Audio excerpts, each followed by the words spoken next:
നിങ്ങളുടെ favourite shows ഇനി ഒരിക്കലും മിസ്സാവില്ല. ഇപ്പോൾ C5 കാണും നിങ്ങളുടെ ഫേവറേറ്റ് ഷോ തികച്ചും സൗജന്യമായി. കുഞ്ഞിന്റെ കാര്യം ഞാൻ നോക്കിക്കോളാം. ഇനിയിപ്പോ പനി കുറവുണ്ടെങ്കിലും ഇല്ലെങ്കിലും ശരി, രാവിലെ മോളെ ഞാൻ ഹോസ്പിറ്റലിൽ കൊണ്ടുപോകും. ആവശ്യമുള്ള ചെക്കപ്പും ചെയ്യും.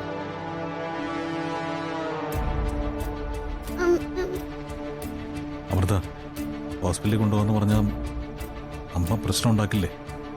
ഇക്കാര്യത്തിൽ എന്റെ തല കൊയ്തെടുത്താലും ശരി ആദ്യേട്ടാ. ഞാൻ ഈ മോളെ രാവിലെ ഹോസ്പിറ്റലിലേക്ക് കൊണ്ടുപോകും. എന്തായാലും അഭിരാമയെ വിളിച്ച് വിവരം അറിയിക്കാം. അമ്മ, എനിക്ക് അമ്മയെ കാണണം. അമ്മ, അമ്മ.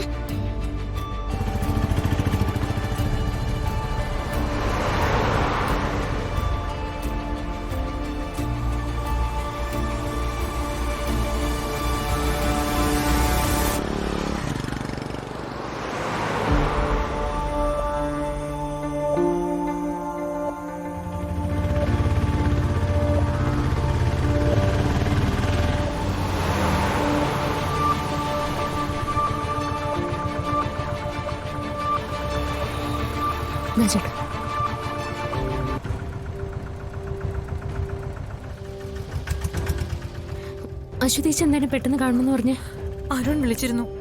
മോൾക്ക് നല്ല പനിയാണെന്നാ പറഞ്ഞ്. മോളെ ഇപ്പൊ ഹോസ്പിറ്റലിലേക്ക് കൊണ്ടുപോകുന്ന അരുൺ പറഞ്ഞ്. അയ്യോ, അതെയോ? ആ, അരുൺ പറഞ്ഞ റിലീഫ് ഹോസ്പിറ്റലാ. എനിക്ക് എന്റെ മോളെ ഒന്ന് കാണണം.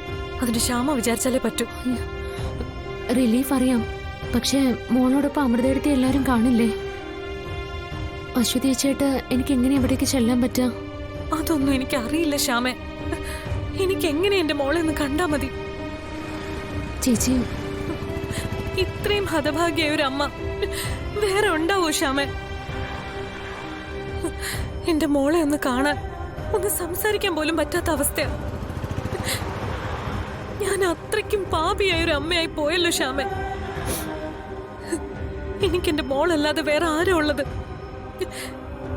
ഓർക്കുമ്പോ സഹിക്കുന്നില്ല. ചേച്ചി, ഇപ്പൊ എന്റെ മോള് പനിച്ച് വിറച്ച് ഞാൻ ഇവിടെ. അരുണിന്റെ അമൃതേച്ചിയുടെ അടുത്താ എന്റെ മോള് നിൽക്കുന്നതെന്ന് ഒരു സമാധാനം ഉണ്ടായിരുന്നു ഇത്രയും നാൾ എനിക്ക്. പക്ഷെ ആ ഐശ്വര്യ, അവൾ എന്റെ മോളെ അവിടുന്ന് മാറ്റാൻ നിർബന്ധം പിടിക്കുക. ചേച്ചിക്ക് അക്കാര്യത്തിൽ യാതൊരു വിഷമവും വേണ്ട. ഞാൻ ശ്രീകുട്ടിയെ എന്റെ വീട്ടിൽ നിർത്തിക്കോളാം. ചേച്ചിക്ക് അറിയാലോ, എന്നോട് അത്രയ്ക്ക് ഇഷ്ടമാ മോക്ക്. അവക്കവിടെ ഒരു വിഷമവും വരില്ല. അതെനിക്കറിയാം ശ്യാമേ, പക്ഷെ അത് വേണ്ട. വേണ്ടെന്നോ? അതെന്താ? ഇപ്പൊ തന്നെ ശ്യാമ എന്നെ സഹായിച്ചു എന്ന് പറഞ്ഞ വസുന്ധരാമ നിന്നെ വീട്ടിൽ പോലും കയറ്റാത്തെ. ഇനിയിപ്പോ മോളെയും കൂടെ ഒപ്പം നിർത്തി ആ ദേഷ്യം കൂടെ വലിച്ചു വെക്കണ്ട. എന്റെ അശ്വതീച്ചി, ഞാനതൊട്ടും കാര്യമാക്കുന്നില്ല. തെറ്റായ കാര്യമൊന്നും അല്ലല്ലോ ഞാൻ ചെയ്യുന്നത്.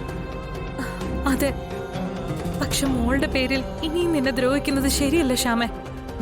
ചേച്ചി, അത് ശ്രീകുട്ടി. വേണ്ട, നീ ഒന്നും പറയണ്ട. ഇതെന്റെ തീരുമാനാ.